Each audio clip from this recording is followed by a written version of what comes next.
All right, everybody, another episode of Stevie Bullets, and today I got two special guests, DJ Larry Saladin and Joe Celozzi from Celozzi Adelson Chevrolet. Uh, Go ahead, Joe, introduce yourself, give us a little I don't, history stuff about what you're I'm doing. yeah, I'm Joe Celozzi. I'm Nick Celozzi's son. Um, Obviously, we're car business for 35 years, and sold a lot of cars. Everybody knows the tag.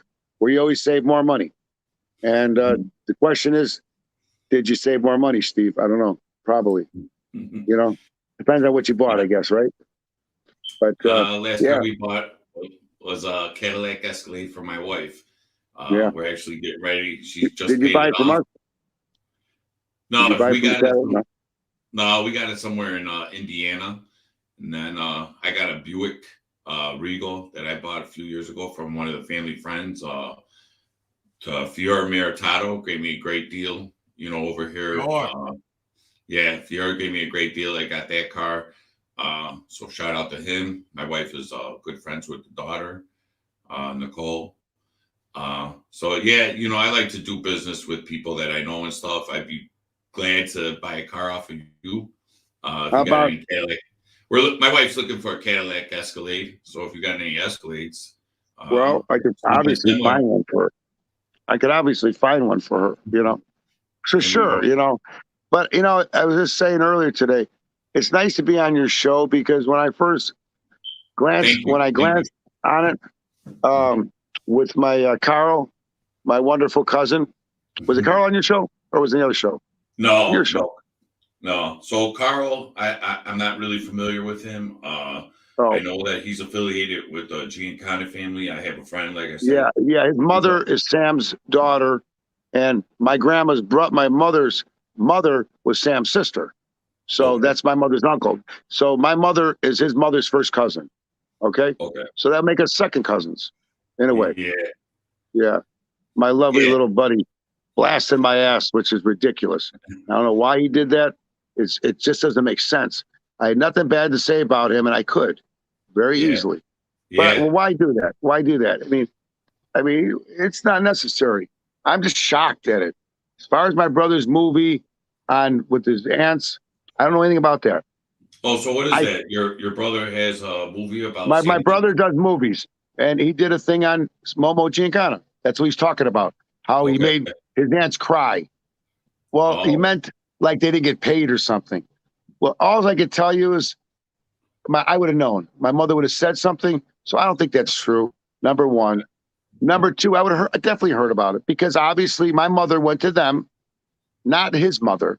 He went to the aunt, the two others, right? So I don't think okay. that his mother was very happy about it. Okay. So, and all it was is, as you know, his life story is an open book. There's everything I'd written about him. It was more of a father, as he was a father, and how he treated his kids. It was more of that kind of thing, right?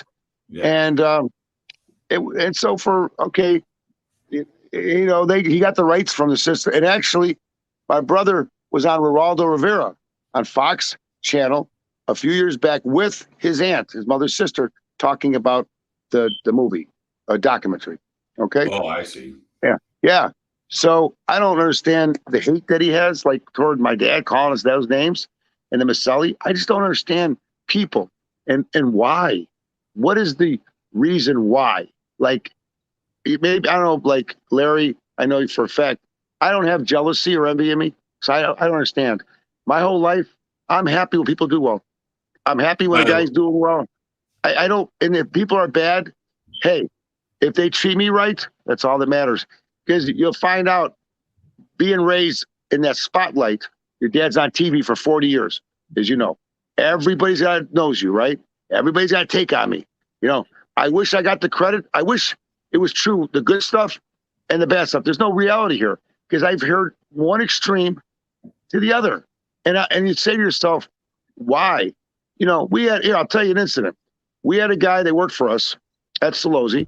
His brother went downtown, picked up a girl, whatever, and a guy came out in a Batman outfit, black, in a Superman outfit, yeah, black in a Batman outfit, and he got raped, got robbed and raped. This poor guy. A year later, I'm leaving a restaurant. The guy goes, "Can I talk to you?" He goes, "Are you Celozzi's son?" And I used to get that all the time. Yeah, he goes, "There's a rumor going out about one of the sons. He goes, Joe. He goes, you're the guy then. I go, what's that? He goes, that they picked up a girl downtown. The story changed to me. What I'm trying to get at. See, Right. and there's so many stories that came from the dealership that was somebody else, and it was I became the guy that got with Batman, you know. And it's like almost like a guy that worked there's brother. Well, to tell people stories change. So it came to one of Celozzi's sons, right?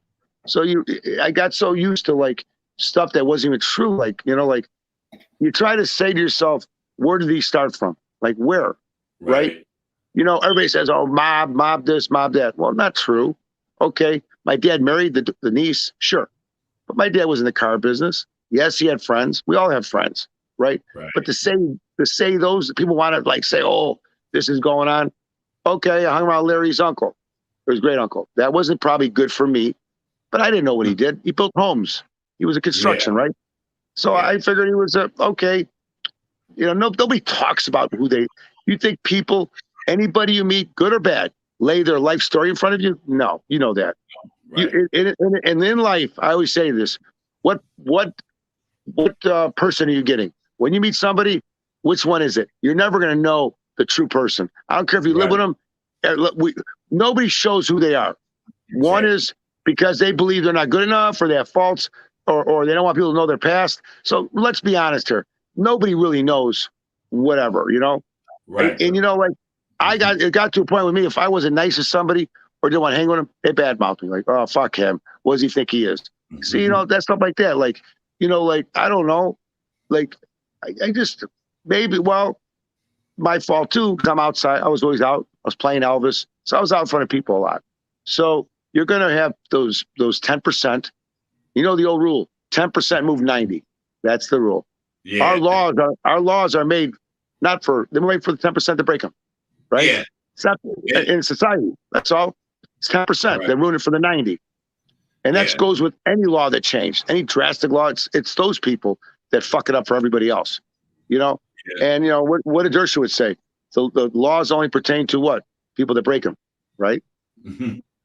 You may not, there's no laws. If you never break the law, they never protect, then there's no laws for you because you never broke them, right? So that's how I look at it. One of the questions like when I hear the name Celozzi, Edison, Chevrolet, of course, I see the television. And, you know, I know, like, during the 80s, look, there they are. Look, there's Dick and Maury. They are. So your dad is still alive, correct? That was the guy that I seen earlier. My dad is 90, and Maury's still alive, 90, right? Oh, so both of them are still alive. Yeah. See, the reason why they got along for 35 years, Maury was in charge of the money, office, and my dad was the other guy, sales and hiring. They never crossed each other ever. You know, the rumors, they had a fallout. They didn't get, no, it was nothing like that. Everybody thinks, no, they got along. They weren't friends. See, the thing about it was they were never friends from day one. They're business partners. Right. My dad was never at his house. My dad was never at his house, never went to dinner with them, ever, with the wives. It was business, it was Chevrolet dinner. You know, they had like 8 dealerships together, 8. Oh, wow. So they were pretty successful. Yeah. So, they had Toyota, Jaguar, Saab, Buick Pontigolds, Chevy store, 4-star. This is all in the 70s, right? Oh, right. So they had tons of them, yeah. They had like 9 stores. So I know that there's some affiliation with the Spilotro brothers with your father. Yeah. You know, as you mentioned, my brother's doing a movie. It's all over the internet. You see it. It's all YouTube. He filmed the Giancana story, you know, and now he's doing Legitimate Wise Guy, it's called. Harvey Keitel is playing my dad, right? Yeah. Right, pretty cool, right? And I don't know who's playing Michael Tony, but 2 famous actors. Emil Hirsch is playing my brother, right? Yeah, and then somebody's playing me. I don't know who it is, but I saw it. But the whole idea about the movie, it's my brother's story about, which is true, back in 82 or 83, Michael Spilotro called Tony, said, could you help him in Hollywood? You want to be an actor? Tony then called Bob Conrad. Bob Conrad from Wild Wild West, right? Bob Black Sheep. He's friends with Tony. And my brother became his, like, driver, whatever. At the beginning, friends. And he put him on A-Team. He put him on Magnum PI, Hardcastle McCormick. He was on a bunch of shows, right? Back then. Well, I think after a couple years, they had a falling out, Bob and him. My brother didn't want to be his lackey, basically. Drive around, drink all day, Bob. Bob could drink a case of beer, Bob Conrad. He literally could drink 20 margaritas. Wow. Remember commercials? Hit that battery off my shoulder. Remember? No. Everlast? Well, anyways, they had a fallout, Bob and him. And he called Tony screaming at Bob. But my brother used to go to Vegas every week, drive from California to Vegas and sit with Tony for the weekend, right? I went to Vegas. I walked. Tony told me to walk. I walked from the MGM to that restaurant. Waited for Tony. And sat, talked to me, so I'm taking care of your brother and whatever. And so they had a relationship. What they had, I don't know. And did he help him? Sure. Because my brother did have an investigation by the FBI out in California. His girlfriend told me. Because FBI went to his lawyer, went to his girlfriend. They want to know what he was doing with Tony. Like, what's the deal? Back then. They went to the restaurants my brother went to. So there was a relationship. Now, what went on, I don't know. But I could tell you this. Harvey Keitel's playing my dad. He would never take that script, right? If he didn't think it was enough meat in it. Yeah. True? Oh, yeah, absolutely. Yeah. Just think about that for a second. If Harvey Keitel took my dad's part, obviously my dad's part of it's got a good, father, son, going back and forth. So there's a lot of meat to that. Now, I don't know because I was out here. So, and my brother and I weren't really, we were close, but he was out, he wanted to be a movie star, right? Yeah. And when Michael, him and Bob had a fallout, Bob Conrad, and Bob told Tony Spilotro that my brother can't act, which wasn't true. He says, there's nothing I can do for Nicky because he can't act. Well, that's not true. He can act. But that's the way he had to say it because he didn't like they had a fallout, whatever it was. But that's when Michael Spilotro came to my bar in Berwyn. He comes in, grabs me by the arm, and goes, I got to talk to you. What did I do? He goes, I don't know how to tell your dad, but Tony called me. Like, Bob doesn't want to help your brother. He said, you can't act. He said, they have a falling out. I go, well, that's not true. He goes, I know. He's what? They had a fallout. I said, well, just tell my dad the truth. My dad's going to know Bob Conrad's a piece of shit, that he's just trying to want to help him, right? Yeah. Period. So Michael told my dad, right. Michael told my dad, and my dad told, get Bob Conrad's limousine out of my back lot. We had Bob's Conrad's limousine parked in our service lot. He said, get it out of my lot.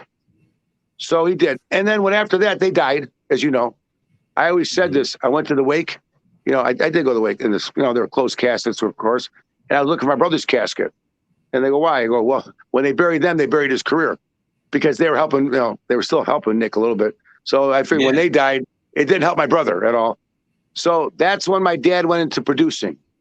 And then eventually my brother got out of the acting and went to directing and writing. He's a great director and write. He can write.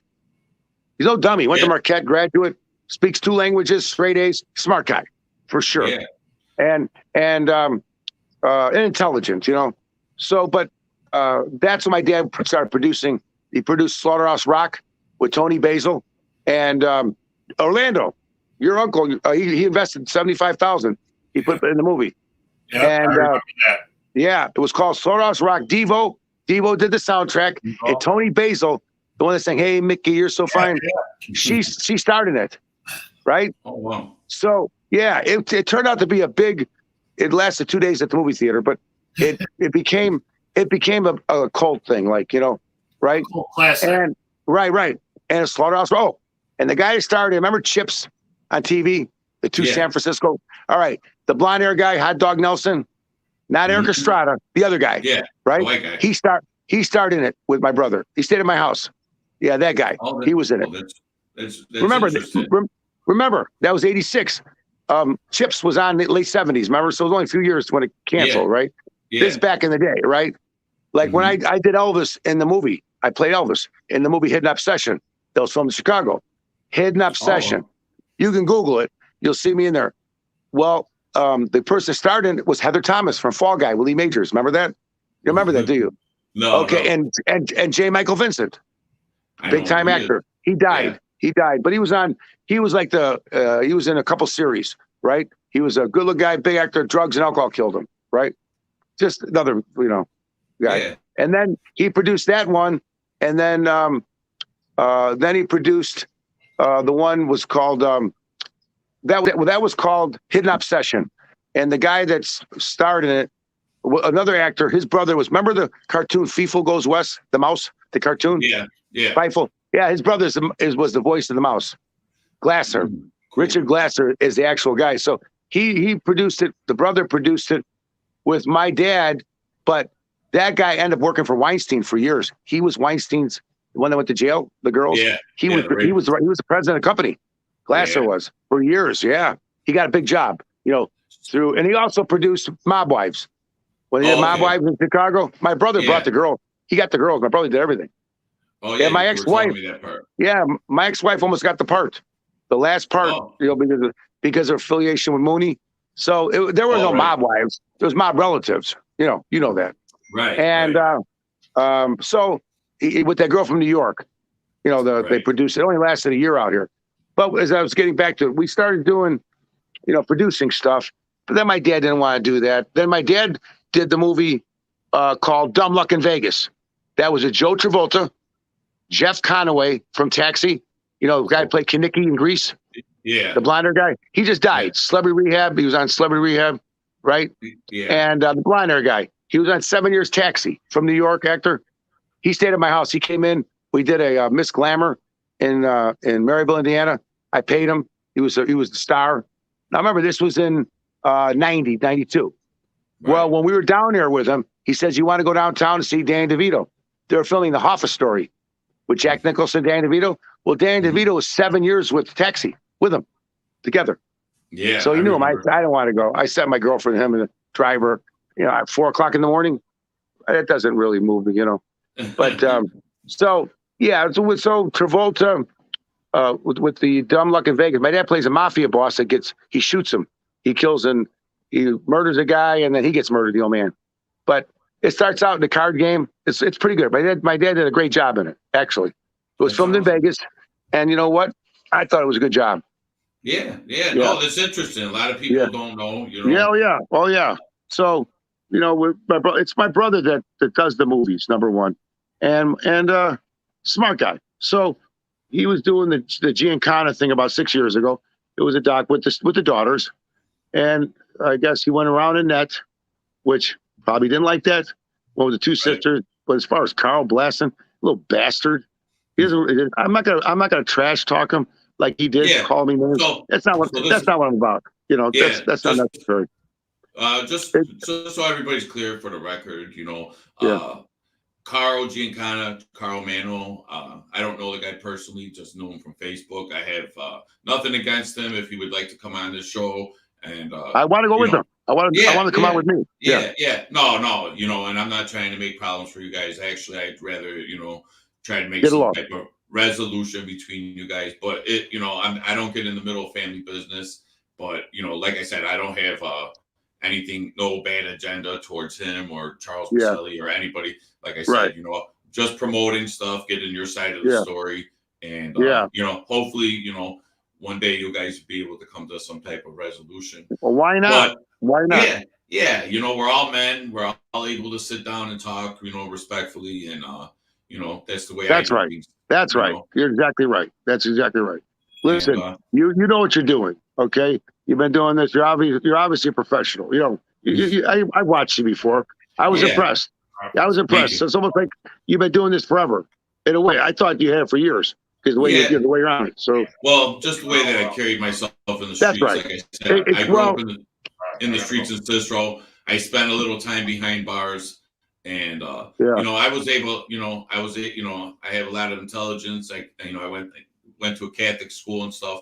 So I had a good foundation growing up, and then I just made some mistakes as I was getting older, trying to make, fast money, got involved with the street gangs, and, it took me a little longer to get my shit together than most people, Listen, you said something interesting, and, young guys, you're growing up, it takes one wrong decision, one wrong choice, people, unless you got it laid out for you, you have a family business or it's hard. And I never judged anybody like, hey, who knows that young man, what he had going on, that's why I feel bad for people. I never ever like thought, and I don't think a person's any worse or any good because they did time. I think people deserve what they got coming. If they want to hurt somebody, then they should get hurt. If a person can't mind their own business, well, you know what? You want to, that's it. Oh, that's a whole different thing. But listen, they as everybody knows, back in the early '90s, '91, the FBI did investigation on us. The whole world knows. Spent all that money, 2 years, and it was nothing. Okay, Oh, wow. but while everybody thinks that I stole 40 million, and which is ridiculous. I guarantee you, I wish I did. Maybe I wouldn't be here on your podcast. I'd be in an island hiding from my dad. No, hiding from my dad. I would be going over every day. But where does this stuff come from? It's like, and it came through the union. They were in the union already, the produce and forklift union. And they came through this. They tried everything on me, everything. And Orlando, Larry's uncle. And, it's like, why? Like, because they want a name. But they don't tell you there's 4 of the car dealerships, too. They don't mention their names, right? Right. Of course not. Right. When I pled to, my statute ran out after 2 years. I had to fucking sign an extension because they had to just, they spent all the money. And my dad had Dan Webb when he went privately. He was U.S. prosecutor. And then he went, he had him. So he threw in a bus. Let your son take a little, boot camp. They spent all that money. Somebody's got to take a fall here. Like doing, like doing a favor. And I did. I went to boot camp. I went military boot camp. 6 months. I didn't make it. Illinois? No, Lewisburg, Pennsylvania. You had to be 36. 36 and under. First time. Had to be like chiropractors were there, doctors. Was it federal time? Yeah, federal. And they had the Army guys there. The actual military guys giving their time to that. They hated it because they had to do it, right? Yeah. They hated it. I had a sponsor who's a little Army guy. He goes, hey, buddy, I get credit. It's all easy. 18 inches, learn the 10 rules of the Army, can't sit on your bed till 9 o'clock. You got to do this way, the green socks, white socks. I didn't know that the federal system had boot camp and stuff. Yeah. But when it came out, I had 100 years, $1 million fines. It was ridiculous. It's so, and then when I was boot camp, I was on the 50th page in the corner, this big. So, it just was, it's just like, they wanted somebody with a big name or whatever, and that's okay. Because I never understood. Listen, Steve, I never understood it because when you're in there, you don't understand. Your dad's on TV every hour, right? For years. Okay. He was on Pizza Hut, Budweiser commercials, U.S. Cellular commercials, Murphy in the Morning, all those other different companies, right? So when you're in those, when you're brainwashing, you're selling that yourself, 60s, 70s, 80s, 90s, and 2000s, right? They know what you look like. They know that name. Trust me. And so I never thought there was a perception on me, like, what do I have to do with all that? But see, people want to hang with you. And I never understood why. Like, I didn't know, like, why you want to be my friend because of my dad. Like, I thought, you know what I mean? Like, my dad educated me when I was young. He said, you think all these girls wanted you because of you? They don't care. It's that sign. Name. Name. I go, well, that's horrible. And a couple of wise guys told me once, this is when I was washing their cars. They gave me advice. They go, here, come on, I'm going to give you a little advice. I'll never forget it. I was like 18 years old, right before I started selling cars. They go, don't get married. It's not worth it. Don't believe any women. They all lie. Now, here's me. Don't have kids. You're not going to find Elvis Presley or some scientist or an astronaut. You're not. It's overrated. And here's me. Right. And he goes, see that beautiful girl over there? Oh, yeah. There's somebody's tired of fucking her. And I go, okay. He said, you're going to have girls come in every direction. You're a good looking guy. You're going to have them left, right. They're going to tell you everything you want to hear, but it's not, they don't give a shit about you. And he pointed to the sign. They care about that. They could care less about you. And I was like, listening to them. I'm going, they were right. They were right. 100%. And I mean, everything.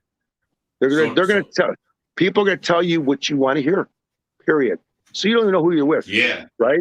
You're with 40 people. Right. They don't give a fuck about you, Right. And I just never got it. Maybe if I was Elvis, I could understand it. You're a singer, entertainer. That's different. Movie star. but we are a dealer's son. It's on TV. I just never understood it.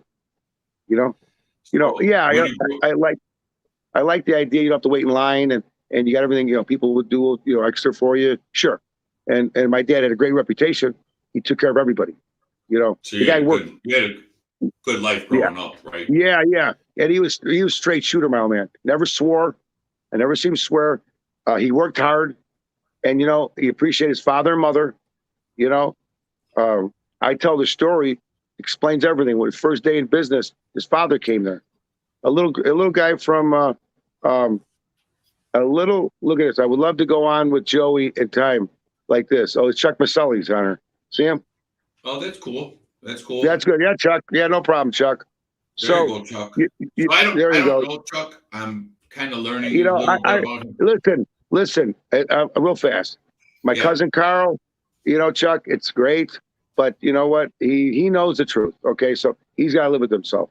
So getting back to it. So what am I saying? My dad's father was outside of the place, first day in business now, looking at his name on the sign. The old Italian guy from Italy. And my dad walked out there, and he was crying, looking at the sign. He goes, I come to this country with nothing. Look, Nick, look. He's pointing his name on it. So he was proud of his son. He goes, I have no money. Look, Nick, look at our name. Yeah. So that's that's what it's all about, So somebody's asking Bill Mason, did you ever meet Willie Massino? I heard he was close with the Celozzis. Yeah, Willie Massino's wife is my mother's cousin. Willie came there, and I sold Willie's daughter a car. Yeah, absolutely. Nice guy. Yeah, great family, Willie Massino, was the best. I loved him. Nice to meet. See, but most of these people I met either bought cars for the kids. They came there. When we had the Bears play there, when the Bears signed autographs, Sally D brought his grandson or his son, to get autographs on him. So I had to go behind, so you have to wait in line. But he goes, here, take the kid, take the little 10-year-old and bring him. So I had to tap on everybody's shoulder here as I went down there, so that the kid didn't have to wait in line. There's 100,000 people there. So I met everybody in that kind of, like when I was doing Elvis at Spavone's, Johnny DeFranza was there with his sister, birthday. Tony goes, can you sing Elvis to him? He wants you to do Elvis song for his sister for her birthday. I go, please, Tony. I'm on a date. I'm not in the mood. Because I have to be in the mood to sing Elvis. It's emotional, right? You just can't go up and sing Elvis. He goes, you got to do it. Oh, my God. So I put a chair. I went up there with the wireless mic, and I did I Cannot Fall in Love with You, Johnny DeFranza's sister. She had to be 70s, probably. And he thanked me. He asked my dad, how's Nicky doing? Well, when they call the old man Nicky, that means they knew him since he was young, right? His name is Nick. Yeah. So when they call him Nicky, like that kind of stuff, But like I don't know. It's just we'll all get on here one day and we'll talk like men. For sure. I don't have no ill will towards Mr. Mann or Charles Maselli. No. I'm just barely learning about these people, so I'm just the middleman in here. But like something like this, hopefully like we can all sit down and Chuck knows that his grandfather and my grandmother were brother and sister. Okay, that's a fact. Mary. Okay, Peppy, Mary, Francine, Josephine. Okay, he knows that. His mother came to my mother's wake, and his two aunts. God rest my mother's soul. And he knows, the little bastard, since he was 15 years old, he was always by the dealership every week, coming by. Hey, cousin, what's up? And he'd sit down and call me names. Oh, what are you doing? Lazy today, standing around? I said, I'm running the used car department, right? I don't have time for this stuff. And we laugh, right? So I never had any kind of like, and he actually, like I told you, I haven't seen him in years. Now, my brother was on AM radio talking about the Giancana story, and his mother called in. Blank. Yeah. His mother called in as a star guest. Right. I mean, I can understand, a little bit because, like I said, I got family too. And, I don't have anybody, but when it comes to family, it gets a little sketchy. So, but you guys, I'm sure you guys will come to some type of understanding. If not, you know what I mean? It is what it is. It's no big deal. Here. The truth is the truth, right? We all know that, right, Steve? Truth is truth. You can have but we all know the truth. So he knows the truth. I know. So I'm okay. I go to bed at night fine. I'm not here to convince him. I just didn't. I thought I was a little too aggressive with his words, saying that. I never fucked him. I never did anything to aggravate him. I didn't even tell the truth about. He knows I know some stories about him and how he was raised. I would never say anything. That's personal. I would never do that. Okay, and and he knows what I'm talking about. Who raised him? The grandmother, right? And his dad passed away when he was young. Okay, I feel bad. I feel bad for him because he really had no guidance. Okay, but he's he is part of my family. So okay. I don't care if the bloodline is a little bit weaned by then. We're still related, right? Yeah, you guys are still related. And you don't get to pick who your family is, unfortunately. No, and I think I don't remember. I didn't watch the whole thing when he blasted me. I just no, Chuck.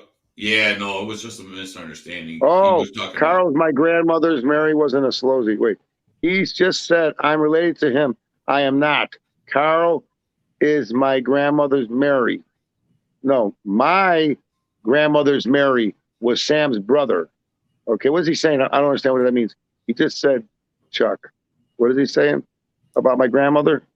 I think it's just a miscommunication. Yeah. My mother's mother, Mary Faraggia, right?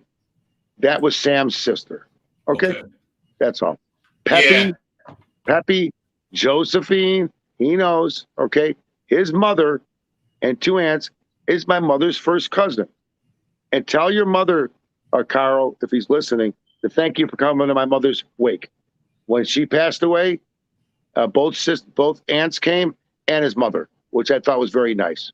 Yeah. So that was very respectful, and he knows. So, the bottom line was, I used to hold him every time he came to the dealership, and I don't know if I told you this. He went out with my masseuse. He knows. I hope he talks about it. He went out with my masseuse. Lady gives a massage. I couldn't believe it. She moved to Denver, and I said, "You went out with Carl?" Yeah, they went out. Which I was shocked. I don't even know how he got a date with her. But but no, I love. Listen, he's okay. Okay. I'm not going to talk about his state of mind because I'm not a psychiatrist. I'm not a doctor. Okay, and I'm not going to start picking his brain apart. But you know what? He can't deny the fact he came to dealership all the time. He can't. He can't deny the fact he sit by my desk all the time for years. So he knows my grandmother. You guys got a lot of history together. In the 80s, yeah. He knows my grandmother, Mary. He knew my grandma. He knows my mother. He knew my mother. So just like everybody, somewhere down the line, you guys, had a falling out or whatever. So no, that's the sad thing. I never had a falling out. If he's more mad at my brother Nick because he went around his mother and went to the two aunts to do the Giancana series, the documentary, maybe that's part of it. Remember, he said they were crying. Remember, he said he made him cry in that interview. So they didn't pay him. Now, as I said this earlier, I highly doubt that because my mother would have told me, hey, your brother didn't pay him. And my mother never would have allowed that. She would have told him, Nick, if you owe them, to do it. No, my dad said the same thing, and then they call my dad a rat. That's not, what? That's pretty steep. And my dad. Anytime you label somebody a rat, it's well, and he shouldn't say about my dad. He wants to blast me like he doesn't like me, whatever. But to call the old man that's wrong. And my dad, my dad said it's a shame that he stooped down to that kind of stuff. But then again, I don't hold him to anything because there's situations that's going on in his life and is up here. So I don't want to say nothing. So. Well, that's right. I love him. You know what? Listen, if he has to go that route, when I saw him 7 months ago, when I ran into him, okay, and I don't want to say where I ran into him because that's where he was living, and I'm not gonna say nothing. And you know what? And we laughed. He never had a problem there. I was shocked. Actually, the first time I saw him in years. But he's okay. I'm okay with him. So I'm gonna move past that and talk about hopefully you guys will come to some type of resolution. Mr. Mano, Mr. Maselli, I welcome you guys to come on the show and whatever you have to say, you can have your to put all four of us on the show. Put all of us on. Seriously, what? Right? Why not? I get.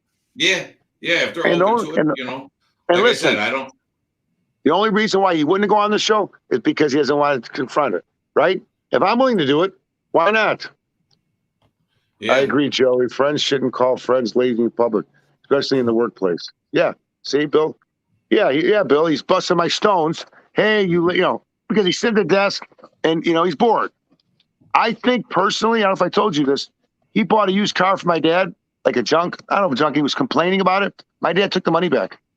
He said, he took the car back. I'm sorry. He gave his money back. Yeah. So how was business wise with your dad? You know, with these outfit guys that he was affiliated with and associated with.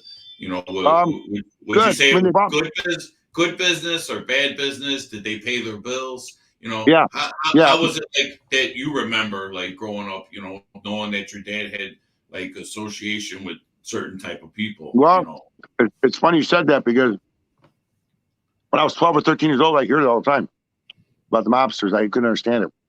Right. My dad's a car business. What do you mean mobsters? And I remember I used to wash their cars.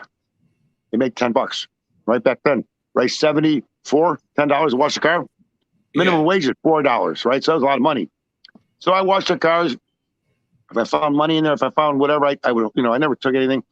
I liked them. They were always respect your mother, all nice people. If I need a favor, yeah, they would do you a favor. For me, yeah. I had my boat at Lake Geneva at the Playboy Mansion when it was open.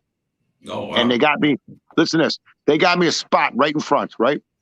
I went the next week to go on my boat. It wasn't there. It was on a buoy. It put it way out. Do you have to take a little canoe to it? Like, what's this? I called the guy. He came down there from Wisconsin. Frank, guy was a hitman. You should have seen him. He yelled to his harbor master. Talking about Frank Schweiss? Yeah, it was embarrassing. And they put me back in my spot. They put me back in my spot. I just did a little acting for Joey Seifert's documentary, and I played the hitman Frank Schweiss. You know, what's that? I didn't hear you. I didn't hear you. You said the guy that came down to Lake Geneva was Frank Schweiss, right?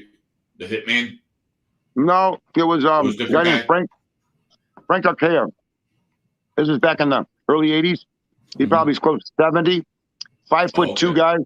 He had hands like this, and I knew what he did. You know, you hear what they do for a living, right? Right. And this guy was a sociopath. He was out of his mind. Literally, you buy a car, order a car from the factory. You couldn't touch the wheels, the plastic. You leave everything like that. Don't even PDI it. You come off the truck and park it. He would take away everything on there. Nobody's allowed to sit in it. So that's the kind of guy. Do you remember any time he probably where your he dad probably the guy when he killed somebody? But right. Like him doing business with any of these guys. I still can't hear you. It's staticky. Your voice is staticky. I'm trying to think. Like it's got feedback. I can hear you good, Steve. Nope, still. It's got to be his thing then. Larry, well, what do you hear, Larry? I guess so. Want me to introduce myself, Steve, or what? Larry, you're a tech guy. You're a tech guy, Larry. It comes back staticky. It's just my. Are you on your phone, Joe? What? Are you on the phone? You're Joe's too. On his phone. Your voice is staticky too. It comes back distorted. I think it's your phone speaker. Is it me? Yeah, because I can hear both of you clearly. So. Try to click off. How about now? How about now? Is it better? Yeah. I mean, I can hear you fine, Joe, and Steve. I can hear you good. Yeah, too. You're good now, Steve. You're good now. Okay. Yeah. Yeah. Well, both of you guys. So, like when your dad was doing business, did you ever have any times where you know he thought like maybe his life was in danger, or you know he was getting screwed out of money? Like, was it bad, or was it always good times with these guys? Always good times. Well, you know the story. Cool.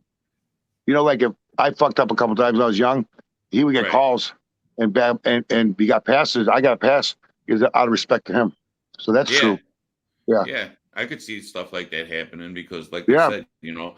Listen, my dad, when he had a lot of, they did him a lot of favors. Like, you know, just if he had a problem, like he got this thing shipped from Italy, this big giant thing from Jesus, and he got insurance on it. He gets a call from the dock in New York. He said, I got good news and bad news. We can't find it was $5,000 back then. He said, but I see you got insurance on it. Why don't you put it on your insurance? My dad goes, I don't want to put on my insurance. I want the piece, right? He hangs up. He calls the guy that's in charge of the limousine union in New York, a friend of his. And guess what? An hour later, he got the piece. They called him. They said, "Oh, we found it." Yeah. At the docks in New York, at the ports in New York, right? My dad had an argument in Florida, and it was a fight sort of back at hotels. They didn't have his room for him, and the guy turned around. He said, "I'm sorry, nothing I could do." But I said, "I paid for this." Just walked away, but they got in a fight. And when they arrested him, this is back in the early '70s. He goes, "Oh, my uncle wouldn't be too happy," and they let him go. Oh, wow. So, yeah. So you got some history in the neighborhood, Berwyn or Cicero. You said you had a club in, what was it, Berwyn? Yeah. I was raised in Elmhurst, Oak Brook. I had the club in Cicero, Berwyn. And as you know, I didn't have a great experience. When they came to put the video games in, and I threw them out.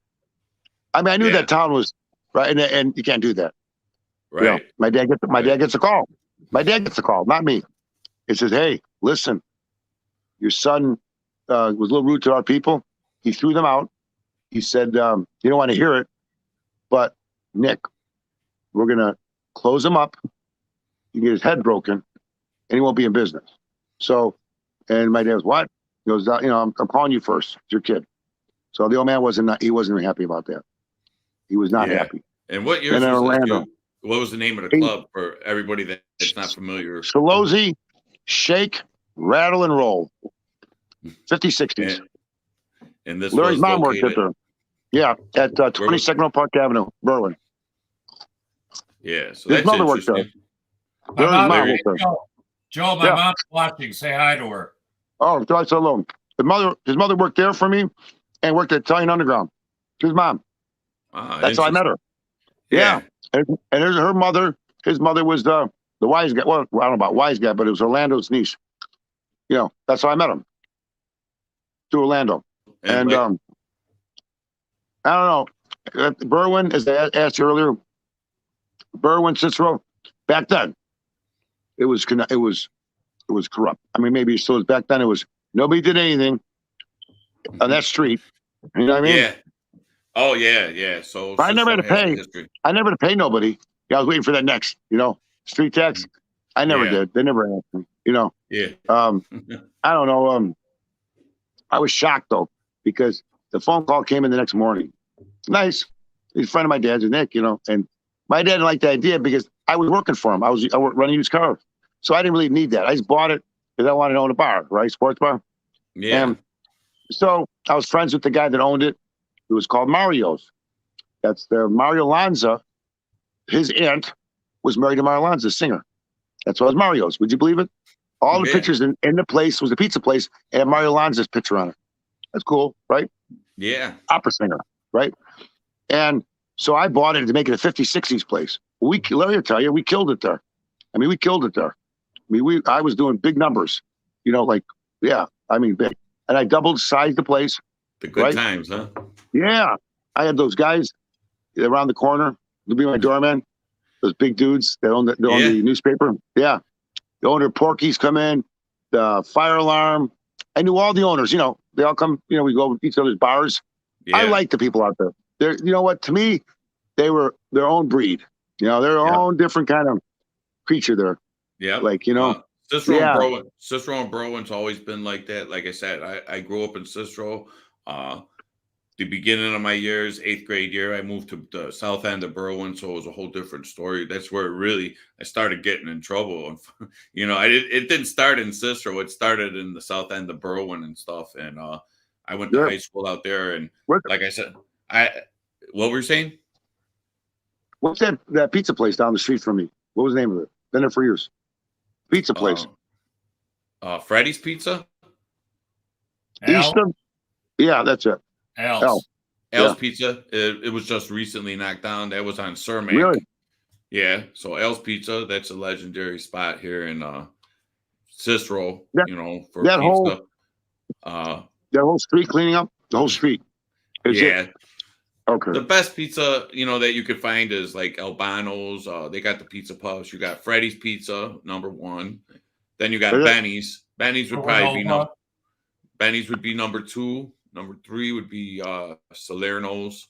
Then you got a couple other places and stuff. But I mean, that's in my opinion. What what deli, Italian deli, because when I was in Berwyn, I dated the daughter of the owner there for a month. It would be west of me, was in the plaza, Di Cataldo. It was that's a DeAndre. Yeah, DeAndre and Sons. No longer there. You know, a lot of these places aren't here no more. I was in love. Berwyn and Cicero's made a lot of changes, gentrification. Like I said, you know, we were talking earlier, you know, any of my realtor friends, you could let them know that you're looking for property here in Berwyn, right? Yeah. You know, so yeah, I do have a couple friends that might be able to help you as far as the realty because, you know, it's gone up here in Berwyn. You know, a lot of people don't believe it, but like I said, but I heard the price. I asked you earlier, are the prices that high? They're like out here prices. Is that true? Like out here. Yeah. There's some beautiful places, old bungalows. You know, $400,000 for a 3-flat. Yeah, right? They got one. They got one right off of Roosevelt. I can't remember, but it's really high priced house. It's like right in the middle of the block. And then you got the Depot district of Berwyn, which is really skyrocketed. It's really turned around. It's got all, you know, it's like why? Let me ask you a question. Why, if I remember correctly, was it the late 90s it started? The middle 90s, late 90s when the yuppies came in? Was that when it started? Early 2000s? Early 2000s, I want to say. It was just recently that, you know, a lot of yuppies moved to like Berwyn area. It's called the Depot district. You know, well, I heard about it 15 years ago. That's what I mean. I heard it back out here. It was 15 years ago I heard about it. Yeah. But you know, I was 50. I was still in the system back then. So, you know, I wasn't really, you know, involved in the community until like. What do you think the draw was? Why there? What do you think the draw was? That all of a sudden these communities trying to change? Probably location, you know, because it's, you know, between here, the downtown area, Chicago. True. Very true. Very true. It's right off the expressway. True. Yeah, it's close to the city. I always tell my wife all the time because I always wanted to buy property in my neighborhood, Roosevelt and Austin, because to me, I think it's a great location because a lot of people they like to hit the bars, you know, and get right on the expressway. And it's a great, you know, access to downtown. And I always thought maybe that's why El Capone, you know, started off in Cicero was it's just right outside the city and it's just a great location and stuff. And his grandfather, his uncle, good. His uncle bought the first TV with Manny Capone, Capone's brother, Larry's uncle, great uncle. Yeah. He bought, he was with Manny, I think, built his garage, Capone. Oh, that's cool. Yeah, Larry didn't, I didn't know too much about Larry's history. I had some problems before, you know. Larry was in a different mob than I was in. He, you know, he belonged to a different crew. Larry, our history. You turned to see what? Larry, you turned out bad. Look at him. So my first experience with Larry, like I said, you know, he was in the vehicle. He had a gun. We were in Berwyn.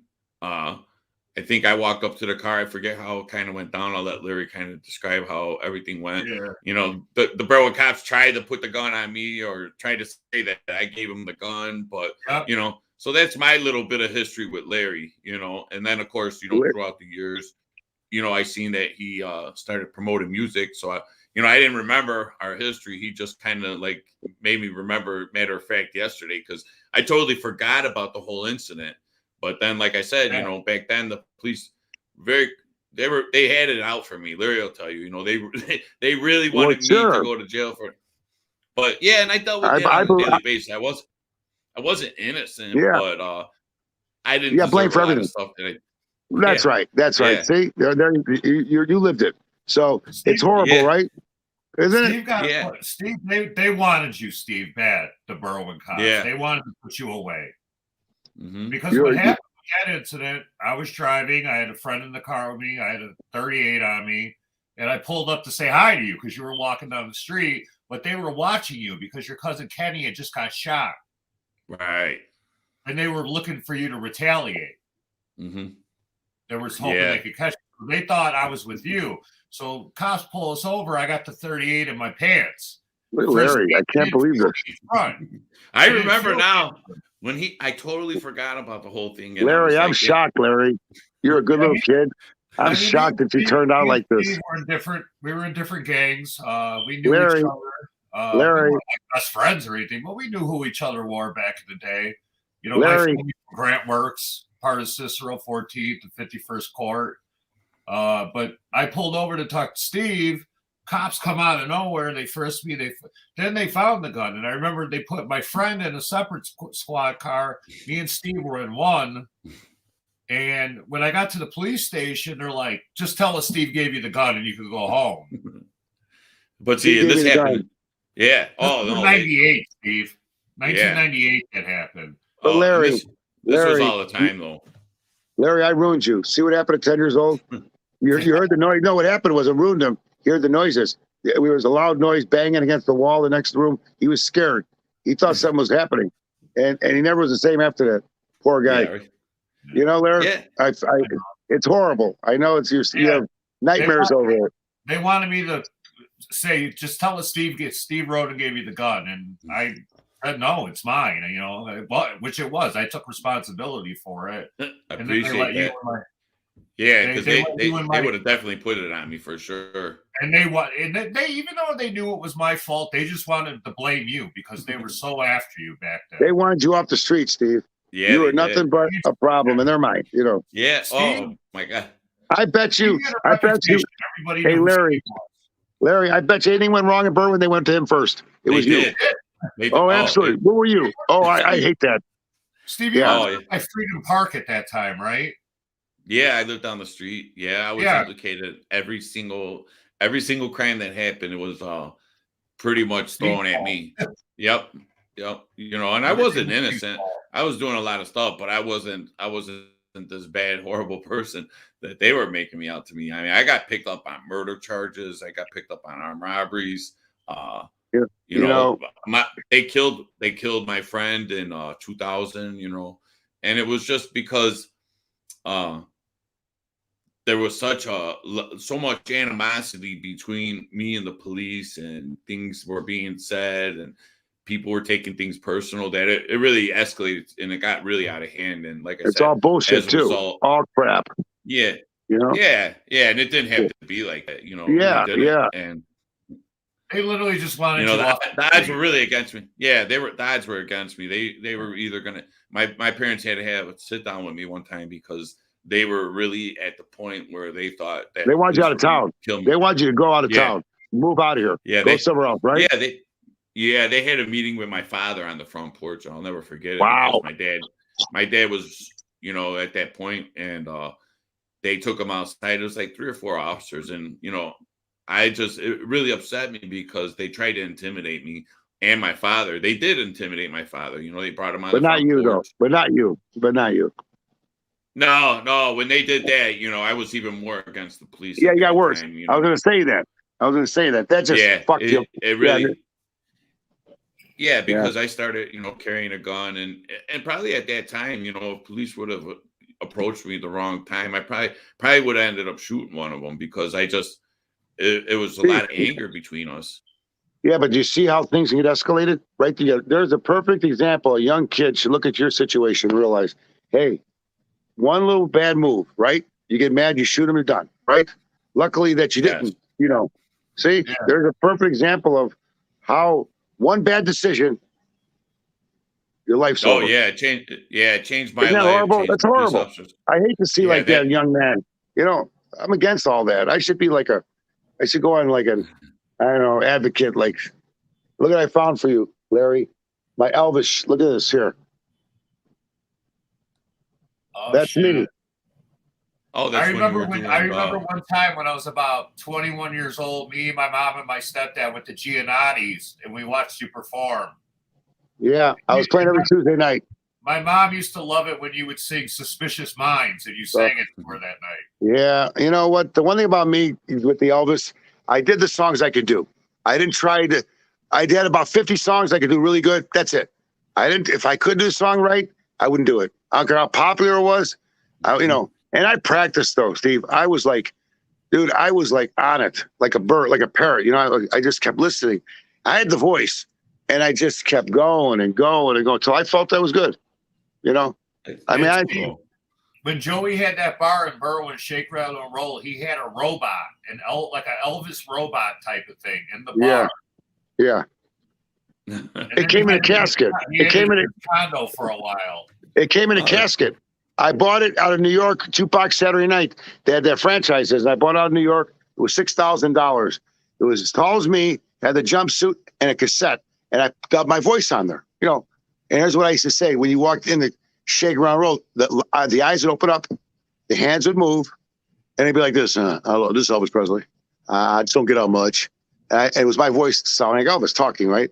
And I would change it, like, and I go like, I just don't know if I'll go back on stage and do it all again, you know. And then it was sort of freaky. Then when I sold it, I took it home. He's right. I put it in my condo, right at the front door when you walked in. And what am I doing? It was $6,000. What was I going to do with that thing? I couldn't throw it out. It came with skeleton heads. It was a black box with skeleton heads, right? And I guess they had those, you know, outside the cars coming out of the wall, you know, 57, you know, old car and all the 50s, 60s music. Yeah. I mean, listen, I liked it. There was blue suede shoes in Villa Park. There was Jukebox Saturday Night. There was Shake, Rattle, and Roll. There was Jukebox Saturday Night downtown.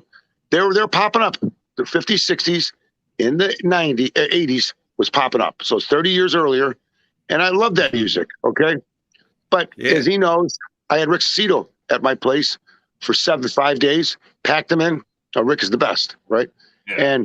And I had him, okay? And he did a great job. This was in the 80s. And, I mean, I was 24 years old, you know, a young guy, right? And just learning about life, right? Learning about how to live. And so we had all the girls back then, too. Tons of them. Listen, hey, Steve, I'd be sitting with a girl, and a girl would walk up and say, she slapped the girl in the face. I hope you get fucked tonight. Like that. Whoa. Yeah, because they'd be waiting for the night before. You know, and I'd be with somebody talking to somebody, and they're violent. Those Berwyn broads. Dude, they're mean. Yeah. Oh, yeah. Nasty, too. The guys are, some of them. No, so with me, they'd be waiting outside. They were nasty. Like, no, I mean, I had them in the basement in the restaurant. I'd be down there with them, right? And when I was done, and, you know, because the drive back to where I lived from there, it was about 35, 40-minute drive. And I wasn't about to drive back home, right? You know? And so, but like, you know, I worked at the Chevy store. No, I worked at the Cadillac store for 5 months. And then I went to the Chevy store. So I was at both stores while that place was open, right? And and I used to go to Paducah, Kentucky. I had a 65-acre farm, Paducah, at a house. I got that when I was 20. I was depressed over a girl I was engaged to. So I went out there. A buddy of mine had 1,000 acres, right? And I went out there with him, and I saw this house, 65 acres with a house. I go, wow, that's cool. I'm going to buy this. So I put 10 grand down, and I bought, and there's more to the story, but I bought it, and then I rented out for a while, and the guy was hooking out of the place. The neighbor calls me, said, you better come down here. You better come down. There's traffic up and down the driveway. Well, I took 2 guys with me, 2 big dudes, right? We flew a little plane, a little Cessna, which scared the fuck out of me. We went down there. I pulled up. The dude, there's beds everywhere, painted walls. I go, wow, it's like a throwback from the 60s, right? It was Paducah, right? And I'm like, what the hell's going on here? And there he was. He goes, Joe. I go, dude, what are you doing over here? You're hooking. Look at this. This is beds everywhere. I go, you know what you're doing. There's traffic up and down the driveway. Get out. So I had my boys outside. I said, look out the window. They were like this.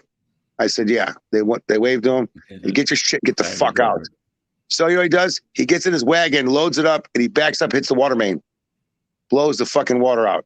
Bent the pipes. That was $1,500. I had a fucking, it was like Niagara Falls, right? Like and then I come back and the old man goes, what's going on over there? He says, you gotta get rid of it. You gotta get rid of it. Because the old man was my partner on it. And he goes, you know, so I sold it fast. My dad called the realtor to list it. My man's the greatest. He goes, they're not selling real good out here. I goes, what? Nah, real estate out here, Paducah's no good. The real estate telling my dad, right? He goes, well, how much you take for it? My dad goes, I'll sell it for $55,000. The guy goes, I'll take it. So he sold it for $55,000. I paid $65,000 for it. I lost my $10,000. He didn't care. I lost my $10,000. Yeah, I got rid of it. But you know, I liked it because it was about 30 miles to Illinois from the Kentucky Lake. It was 18 miles from Illinois state line, and it was like Old 45, right in there where that country bar is at. And Paducah is a famous bar with live bands attached to a hotel. like a Best Western or something. And my buddy owned a gutter place. Jim Evans, the gutter man. He had 1,000 acres, a nice home. This was not a nice home. It was a decent home, right? Maybe 2,500 square feet, but it was nothing like it was a ranch, like a modular kind, one of those kind of things, not a trailer, but probably had cylinder blocks.